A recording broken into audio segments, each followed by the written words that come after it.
எங்கள் அம்மாங்க எனக்கு 45 வயசு தாண்டி இருக்கேன், எங்கள் அம்மாக்கு 79 வயசுங்க. அந்த அம்மா என்கிட்ட இன்னைக்கும் அறிவுரை சொல்லுது. யாருக்கு? ஊருக்கே போய் பேசுகிறேன் நான். என்ன சொல்கிறாங்க தெரியுமா? ஒரு நாள் சொல்கிறாங்க, ரொம்ப வெளிப்படையாக சொல்கிறேன், என் உறவுகள் தானே நீங்கள், என் ஒரு அக்கா தங்கச்சி கிட்ட பேசுகிற மாதிரி, அண்ணன் தம்பிங்கிட்ட பேசுகிற மாதிரி, பெருந்தகப்பன்மார்கள் இடத்துல பேசுகிற மாதிரி சொல்கிறேன். எங்கள் அம்மா சொன்னாங்க, என்ன லிப்ஸ்டிக்லாம் வச்சுட்டு எங்கே போயிட்டேன்?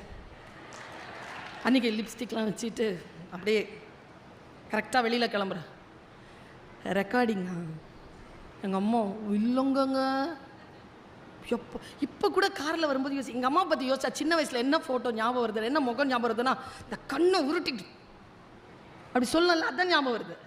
இப்போ கூட எங்கள் அம்மா பற்றி அதான் ஞாபகம் வருது. எப்படிங்க வளர்த்துச்சு எங்கள் அம்மாங்க? இன்னைக்கு வளர்க்க முடியும்? அந்த அம்மா